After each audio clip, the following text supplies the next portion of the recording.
प्यारे विद्यार्थियों, आपका स्वागत है आपके अपने YouTube channel @Sumit GS world में। हमने अपना सफर शुरू किया था भारत के भूगोल के साथ, लेकिन उस भारत के भूगोल में हमने उससे पहले वर्ल्ड ज्योग्राफी यानी कि विश्व के भूगोल से एक चैप्टर को पढ़ा, लैटिट्यूड और लॉन्गिट्यूड। अक्षांश रेखा और देशांतर रेखा में हम लोग पहली 2 वीडियो में पढ़ चुके हैं। अब जो तीसरा वीडियो आपके सामने है, क्योंकि हमने भारत के भूगोल को शुरू किया था तो अपना चैप्टर वहीं से शुरू करते हैं। भारत का परिचय, जनरल इंफॉर्मेशन ऑफ इंडिया। क्या कह रहा भैया यहां पे, ये जनरल इंफॉर्मेशन ऑफ इंडिया कि भैया जो भारत है, इस भारत की जनरल इंफॉर्मेशन के बारे में बताइए, सामान्य परिचय के बारे में बताइए। देखिएगा, हमने अभी अभी अपना लैटिट्यूड लॉन्गिट्यूड को पढ़ा था, तो हमने उसमें पढ़ा कि भैया ये आपकी नॉर्थ साइड, ये आपकी साउथ साइड, ये आपकी ईस्ट और ये आपकी वेस्ट, यानी कि ये आपकी उत्तर है, ये आपकी दक्षिण है, ये आपकी पूर्व है, ये आपकी पश्चिम है। 4 अलग अलग डायरेक्शन आपके पास में है और चारों डायरेक्शनों में हमने सबसे पहले पढ़ा था अक्षांश। तो ये देखिएगा, हमने जब अक्षांश को पढ़ा, यानी कि अक्षांश रेखा के बारे में हमने पढ़ा, जिसको हमने लैटिट्यूड लाइंस बोला था। अब इस लैटिट्यूड लाइंस के हिसाब से हम लोग भारत के विस्तार के बारे में जानेंगे, यानी कि भारत का अक्षांश का हिसाब किताब देखेंगे कि भारत में से कौन सा अक्षांश कहां से जाता है, कौन सा लैटिट्यूड लाइन कहां से जाता है, उसके बारे में बात करेंगे हम लोग। अब ये आपकी जो बीचों बीच रेखा गुजरी है पश्चिम से पूर्व, ये जो जा रही है, इसको हमने नाम दिया था 0 डिग्री अक्षांश रेखा। कौन सी रेखा बोला था? 0 डिग्री अक्षांश रेखा, यानी कि 0 डिग्री लैटिट्यूड लाइन। और इसको उन लोगों ने क्या नाम दिया था? इंग्लिश भूमध्य, क्योंकि ये बीचों बीच गई थी। अंग्रेजी वालों ने क्या नाम दिया था? इक्वेटर। कौन सी लाइन बोला था? इक्वेटर लाइन इसको बोला था। अब इस इक्वेटर के हिसाब से देखिएगा, आपके पास क्या था? ऊपर वाला टुकड़ा आपका नॉर्थर्न हेमिस्फीयर मान लिया गया था, नीचे वाला टुकड़ा आपका साउथर्न हेमिस्फीयर मान लिया था। यही माना था हमने। अब दूसरी साइड हम लोग चलते हैं। दूसरी साइड क्या कह रहा है भैया? ये देखिए, वही 4 डायरेक्शन, नॉर्थ, साउथ, ईस्ट और वेस्ट, यानी कि यहां पे वो फिर कह रहे हैं क्या, ये आपका उत्तर, ये आपका दक्षिण, ये आपका पूर्व और ये आपका पश्चिम। अब हमने नॉर्थ टू साउथ बीचों बीच एक रेखा खींची थी, इसका नाम हमने 0 डिग्री देशांतर रेखा रखा था।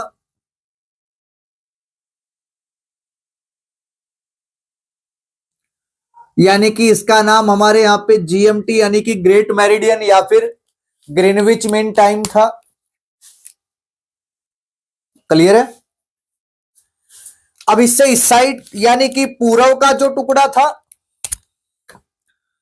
उसको पूर्वी गोलार्ध यानी कि ईस्टर्न हेमिस्फीयर हमने बोला, और पश्चिम के टुकड़े को वेस्टर्न हेमिस्फीयर हमने बोला। दूसरा हिसाब किताब ये रहा आपका। तीसरे यहां पे फिर आ जाएंगे हम लोग, ये नॉर्थ, ये साउथ, ये ईस्ट और ये वेस्ट, कि भैया ये उत्तर है, ये आपका पूर्व है, ये आपका पश्चिम है, ये आपका दक्षिण है। अभी अभी हमने सेकंड में देखा कि 0 डिग्री देशांतर, फर्स्ट वाले में देखा 0 डिग्री अक्षांश। ये आपकी भूमध्य रेखा यानी कि इक्वेटर लाइन हमने इसको बनाया था। ये आपकी 0 डिग्री देशांतर को आपने जीएमटी बनाया था। 3 अलग अलग फेज आपके सामने हैं। पहला फेज कह रहा है जी भूमध्य रेखा वाला।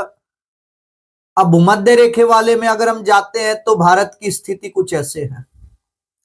तो क्वेश्चन नंबर 1 बनता है कि भूमध्य रेखा के अनुसार भारत कौन से गोलार्ध में है। तो भूमध्य रेखा के अनुसार भारत कौन से गोलार्ध में हुआ भैया? उत्तरी गोलार्ध यानी कि नॉर्थर्न हेमिस्फीयर में है। पहला क्वेश्चन आता है कि भारत भूमध्य रेखा के अनुसार कौन से गोलार्ध में है। जब उसने ये बात बोली कि भारत कौन से गोलार्ध में, कौन सी रेखा के अनुसार? भूमध्य रेखा के अनुसार। देखिए भूमध्य रेखा से ऊपर का आपका उत्तरी गोलार्ध, नीचे का दक्षिणी गोलार्ध।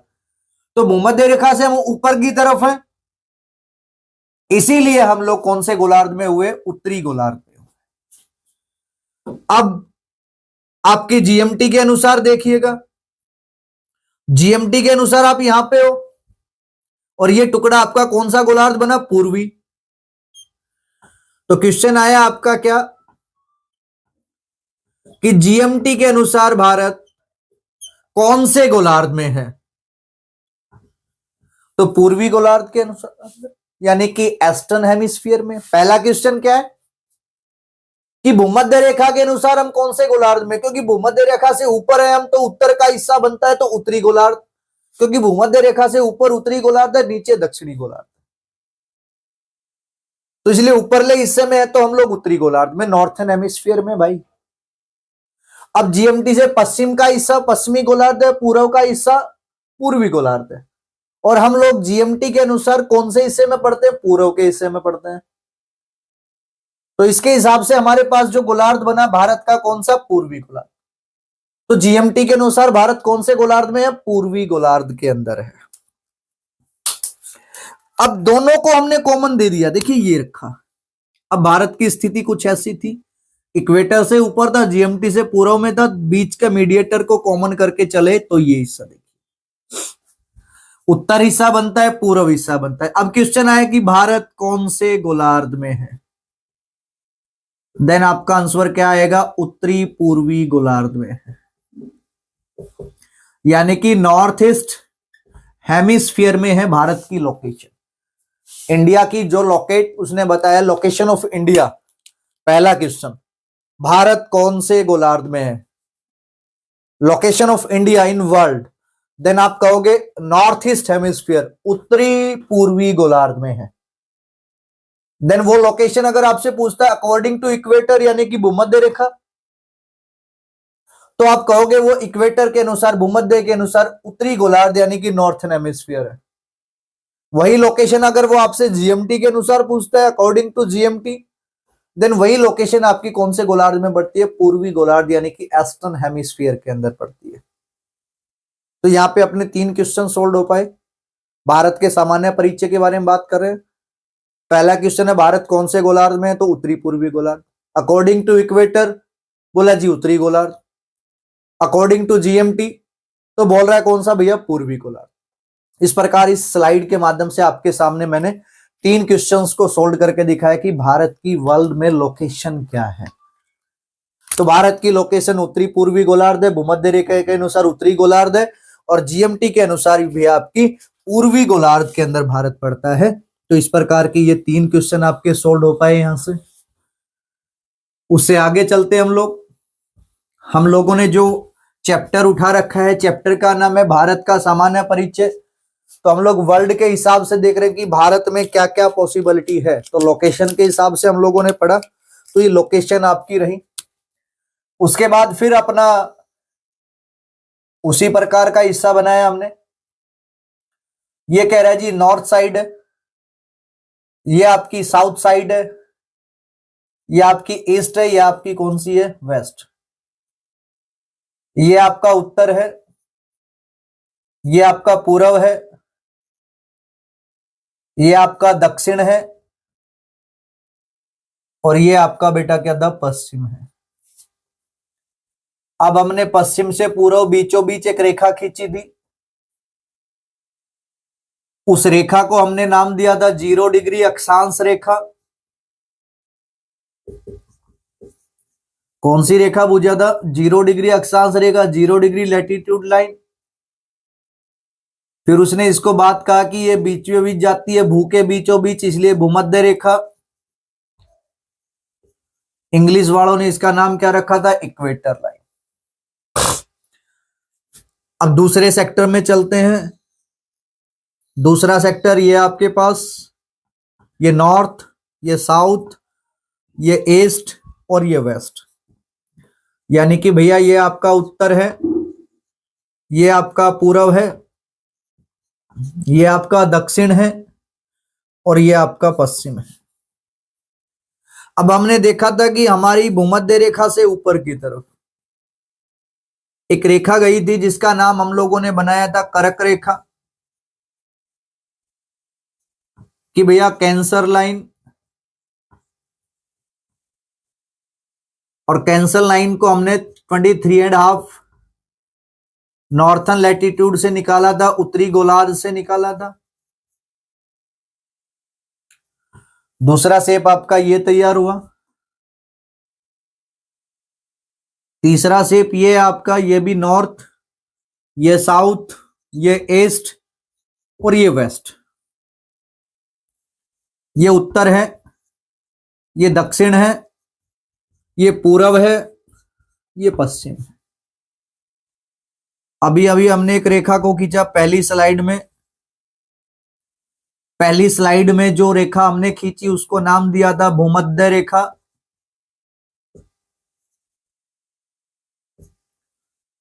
यानी कि इक्वेटर लाइन।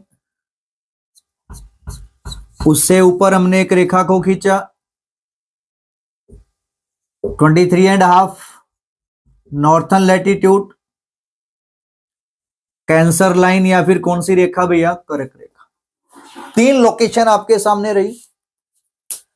3 आपके सामने फिर दोबारा से हमने अर्थ का लोकेशन सेट किया। पहले में देख रहा है कि भूमध्य रेखा है, दूसरे में देख रहा है कि कर्क रेखा, तीसरे में देख रहा है कि भूमध्य और कर्क रेखा दोनों ही है। अब देखिए, मैंने आपको ये बताया था कि भारत की ये लोकेशन है, ठीक है। अब भूमध्य रेखा के आसपास जो शहर रहते हैं, क्योंकि भूमध्य रेखा पे हमेशा ही सूर्य की किरणें सीधी रहती हैं, ऑल टाइम स्ट्रेट रहती हैं, इसीलिए वहां पे बहुत ज्यादा गर्मी होती है। और गर्मी होने के कारण जो कटिबंध वहां पे बनता है उसको उष्ण कटिबंध बोला जाता है, यानी कि ट्रॉपिक जोन बोला जाता है। तो पहला क्वेश्चन आता है कि इक्वेटर के अनुसार, यानी कि भूमध्य रेखा के अनुसार भारत कौन से कटिबंध में स्थित है। तो भूमध्य रेखा के अनुसार भारत उष्ण कटिबंध में स्थित है। तो इंडिया जो है कौन से जोन के अंदर, ट्रॉपिक जोन के अंदर, अकॉर्डिंग टू इक्वेटर। पहला फेज आपको ये बता रहा है। दूसरा फेज आपके पास देखिए कैंसर लाइन है, कर्क रेखा है। तो मैंने आपको ये भारत की लोकेशन ऐसे दी क्योंकि कैंसर लाइन भारत के बीचों बीच गुजरती है। अब बीचों बीच गुजरती है आपकी कैंसर लाइन, यानी कि कर्क रेखा। अब ये कर्क रेखा के आसपास क्या होता है, 6 महीने सूर्य की किरणें सीधी रहती हैं, 6 महीने सूर्य की किरणें तिरछी रहती हैं। 6 मंथ बैंड, 6 मंथ स्टेट। और ऐसे जगह पे 6 महीने सर्दी, 6 महीने गर्मी रहती है। और 6 महीने सर्दी और 6 महीने गर्मी वाले मौसम को ये उपोष्ण कटिबंध कहता है। सब ट्रॉपिक जोन इसको बोलता है। कौन सा जोन बोलता है? सब ट्रॉपिक जोन। अब आपसे क्वेश्चन पूछ रहा है वो क्या, भारत कर्क रेखा के अनुसार कौन से कटिबंध में है? तो भारत कर्क रेखा यानी कि कैंसर लाइन के अनुसार, कर्क रेखा के अनुसार भारत उपोष्ण कटिबंध में है, सब ट्रॉपिक जोन में है। According to cancer line, India in subtropic zone यानी कि उपोष्ण कटिबंध के अंदर है। कौन भैया? आपका ये भारत की बात हम लोग कर रहे हैं। फिर कह रहा है जी दोनों ही रेखाएं मैंने खींच दी, बीच में से कर्क रेखा चली गई, नीचे वाला हिस्सा भूमध्य रेखा के लगभग आसपास 876 किलोमीटर की रेंज में पड़ता है ये लगभग। तो कह रहा है जी भारत कौन से कटिबंध में है? तो भैया कर्क रेखा भी मानना पड़ेगा, भूमध्य रेखा भी मानना पड़ेगा। तो कह रहा है जी उष्ण व उपोष्ण कटिबंध, यानी कि क्या कह रहा है ये, टॉपिक एंड सब ट्रॉपिक जोन। अब यहां पे 3 क्वेश्चन आए अलग अलग। पहला क्वेश्चन क्या है कि भारत कौन से कटिबंध में है, कौन से जोन में है? तो कह रहा है जी भारत उष्ण व उपोष्ण कटिबंध में है, ट्रॉपिक व सब ट्रॉपिक जोन में है, क्योंकि भारत के बीचों बीच कैंसर लाइन है, कर्क रेखा है, और नीचे वाला हिस्सा भूमध्य रेखा के इस आसपास का हिस्सा बनता है, इसलिए उसकी वजह से उष्ण है, उसकी वजह से उपोष्ण है। तो भारत उष्ण व उपोष्ण कटिबंध में है। भारत कर्क रेखा के अनुसार कौन से कटिबंध में है? उपोष्ण कटिबंध यानी कि सब ट्रॉपिक जोन में। भारत भूमध्य रेखा के अनुसार कौन से कटिबंध में है? तो भारत किसके अनुसार भैया? भूमध्य रेखा के अनुसार उष्ण कटिबंध में है, यानी कि सब, यानी कि ट्रॉपिक जोन के अंदर है। कौन भैया? भारत। तो इस प्रकार इस स्लाइड में हम लोगों ने 3 क्वेश्चंस को पढ़ा। 3 क्वेश्चन हमने ट्रॉपिक जोन, सब ट्रॉपिक जोन क्यों अवेलेबल है इंडिया के अंदर वो आपके सामने रखे। इससे आगे हम लोग चलते हैं।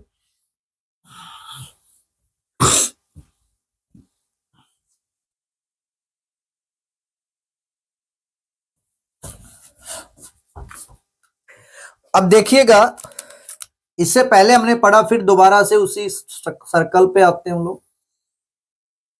3 अगर अलग अलग लोकेशन, नॉर्थ, साउथ, ईस्ट और वेस्ट। भैया ये आपका उत्तर है, ये आपका पूर्व है, ये आपका दक्षिण है, ये आपका पश्चिम है। अभी अभी हमने पढ़ा कि इनके बीचों बीच हमने एक रेखा को खींचा था, नाम रखा था 0 डिग्री अक्षांश रेखा, 0 डिग्री लैटिट्यूड लाइन। हिंदी वालों ने नाम दिया था जी भूमध्य रेखा, अंग्रेजी में नाम दिया था इक्वेटर लाइन। क्या नाम दिया था? Equator line.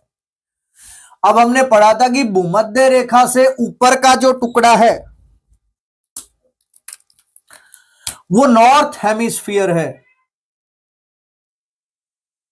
यानी कि भाई वो उत्तरी गोलार्ध है। और नीचे का हिस्सा साउथर्न हेमिस्फीयर है, यानी कि ये आपके पास में दक्षिणी गोलार्ध का टुकड़ा है। अब उत्तरी गोलार्ध से जो भी अक्षांश जाएगा वो उत्तरी अक्षांश होगा, दक्षिणी गोलार्ध से जो भी अक्षांश जाएगा वो दक्षिणी अक्षांश होगा। In the northern hemisphere then northern latitude line, in the southern hemisphere then southern latitude line.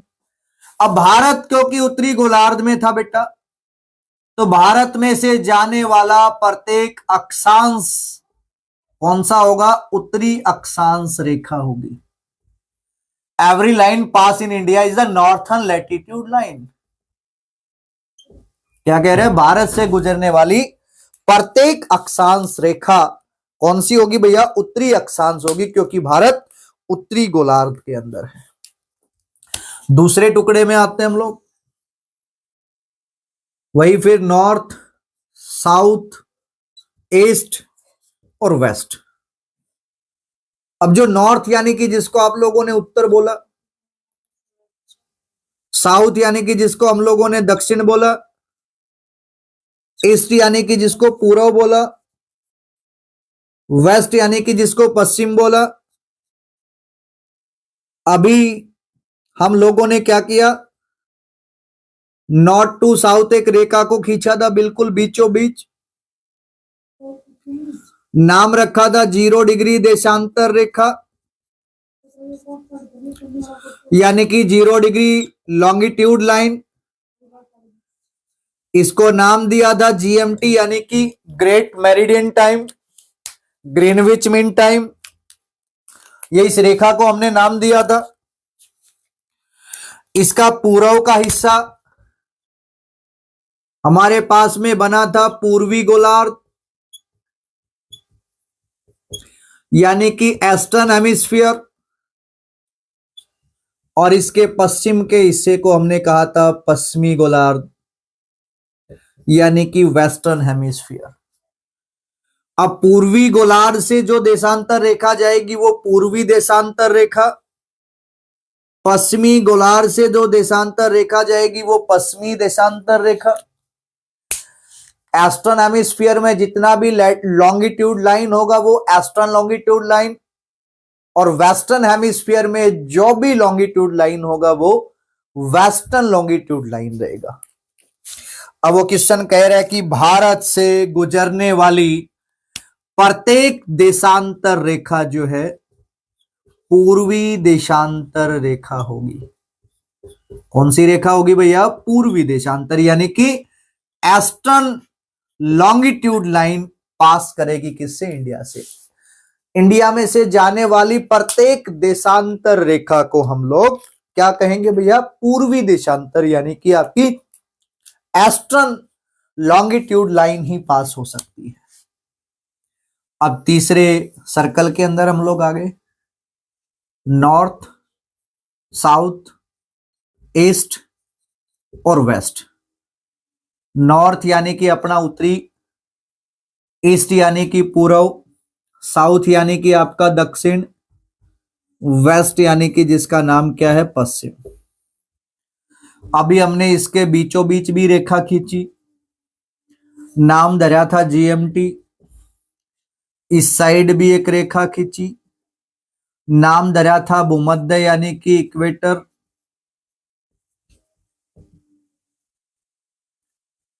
Clear है? अभी भारत की लोकेशन इस साइड थी, तो इस साइड अगर हम देखें तो भारत कौन सी अक्षांश और देशांतर के बीच में है? तो जी भारत उत्तरी अक्षांश और पूर्वी देशांतर के बीच में है, यानी कि नॉर्थर्न लैटिट्यूड और ईस्टर्न लॉन्गिट्यूड्स के बीच में है। कौन भैया? इंडिया। यानी कि इस स्लाइड में भी आपके पास 3 क्वेश्चन आए। पहला क्वेश्चन है कि भारत कौन सी अक्षांश और कौन सी देशांतर के बीच में स्थित है? तो क्वेश्चन का आंसर आ रहा है कि भारत उत्तरी अक्षांश रेखा व पूर्वी देशांतर रेखाओं के बीच में, यानी कि India locate between northern latitude lines and eastern longitude lines. पहला क्वेश्चन ये आपका बना। दूसरा क्वेश्चन आपका बनता है कि भारत अक्षांश रेखा यानी कि भूमध्य रेखा के भारत से गुजरने वाली कौन सी अक्षांश होगी? तो भारत से गुजरने वाली प्रत्येक अक्षांश कौन सी होगी? उत्तरी अक्षांश होगी, नॉर्थर्न लैटिट्यूड लाइन होगी। भारत से गुजरने वाली प्रत्येक देशांतर कौन सी होगी? भारत से गुजरने वाली प्रत्येक देशांतर जो होगी वो आपकी पूर्वी देशांतर रहेगी। तो इस प्रकार 3 3 6 और 3 9 क्वेश्चंस। क्यों भारत के अंदर पूर्वी देशांतर रेखा आएंगी, क्यों भारत के अंदर उत्तरी अक्षांश रेखा आएंगी, क्यों भारत उत्तरी गोलार्ध में है, क्यों भारत जो है पूर्वी गोलार्ध में, क्यों भारत उत्तरी पूर्वी गोलार्ध में है, क्यों भारत उष्ण कटिबंध में है, क्यों भारत उपोष्ण कटिबंध में है, क्यों भारत उष्ण व उपोष्ण कटिबंध में है। ये सब चीजें हम लोगों ने पढ़ने का काम किया इस स्लाइड के अंदर, इस क्लास के अंदर। ये क्लास नंबर कौन सी आ गई? क्लास नंबर आपकी कौन सी? 3, जिसके अंदर हमने अपना जो चैप्टर शुरू कर रहा था हम उस पे आए कि भारत का भौगोलिक यानी कि भारत के भूगोल, ज्योग्राफिकल ऑफ इंडिया यानी कि ज्योग्राफी ऑफ इंडिया के बारे में हम लोगों ने बात की। और हमने भारत के भूगोल के बारे में अलग अलग 19 से 20 चैप्टर लिखे थे। उन चैप्टरों को शुरू करना था। उनमें से पहला चैप्टर अपने पास क्या था? भारत का परिचय, जनरल इंफॉर्मेशन फॉर इंडिया। तो जनरल इंफॉर्मेशन में पहला जो चैप्टर आपके पास रहा उसमें रहा कि लोकेशन ऑफ इंडिया, कि भैया भारत की लोकेशन क्या है, भारत कौन से हिस्से में कहां है, क्या मौसम है, कौन सा देशांतर है, कौन सा अक्षांश है, कौन सा कटिबंध है, कौन सा साइड अपनी लोकेशन है, वो सब चीजें आपके सामने रही। तो इस प्रकार से ये आपका भारत का सामान्य परिचय रहा शुरुआती। ये पहली आपकी भारत के परिचय की पहली क्लास। और वैसे अपने सफर की कौन सी क्लास भैया? तीसरी क्लास। और इंट्रोडक्शन को शामिल कर लिया जाए तो आपकी कौन सी क्लास है? चौथी क्लास रहेगी। फिर मैं आपको बता रहा हूं, देखिए यहां पे आपको समय लगेगा, हर चीज को बारीकी से समझने का काम करेंगे, सीखने का काम करेंगे। और आने वाले 5 महीने बाद जो एग्जाम्स होंगे आपके, उसमें आने वाली जीएस और जीके कंप्लीट, एक भी क्वेश्चंस आपको बाहर से देखने को नहीं मिलेगा। चाहे वो मिसलेनियस हो, चाहे वो आपकी थ्योरी हो, हिस्ट्री हो, ज्योग्राफी हो, पॉलिटी है, इकोनॉमिक्स है, फिजिक्स है, केमिस्ट्री है, बायोलॉजी है, वटएवर, कहीं से भी अगर कोई एग्जामिनर द्वारा क्वेश्चन आ रहा है, जीएस एंड जीके, मैंने आपसे वादा किया था कि बेटा आपका जीएस एंड जीके जो भी आपके वनडे एग्जाम में आता है वो आपको इस प्लेटफॉर्म पे अच्छे तरीके से सिखाने का मैं काम करने वाला हूं। तो ये आपका अपना प्लेटफॉर्म है। इस प्लेटफॉर्म पे हम लोग, मैंने आपको बोला था मैं और आप दोनों मिलके अपने सपनों को साकार करेंगे। जो हमने देखे हैं, अपने घर वालों ने देखे हैं, उन सपनों को सजोने का काम करेंगे, उनको सच करने का काम करेंगे। लेकिन उसके लिए step to step, chapter to chapter, class to class study करनी पड़ेगी, डीप टू डीप जाना पड़ेगा। आपको क्लास पढ़ना है, थ्योरी को पढ़ना है, डिटेल से पढ़ना है, वो आपके सामने है। इसके अंदर वन लाइनर क्वेश्चन बनाने, आपको वन लाइनर क्वेश्चन बने बनाए मिलेंगे। वन लाइनर जो होता है इसका पूरा हिसाब किताब। फिर अगर आपको इसका ऑब्जेक्टिव चाहिए तो ऑब्जेक्टिव आपको मिलेगा। फिर आपको उस ऑब्जेक्टिव का सॉल्यूशन चाहिए, वो भी आपको मिलेगा,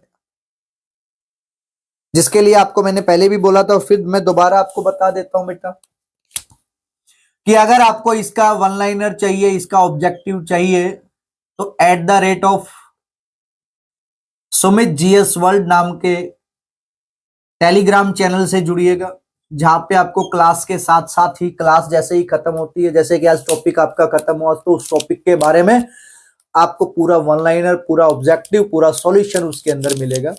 जुड़िएगा इससे। देखिए मैं फिर आपको कहना चाहूंगा, मैं और आप अगर मिलते हैं तो बनता है हम।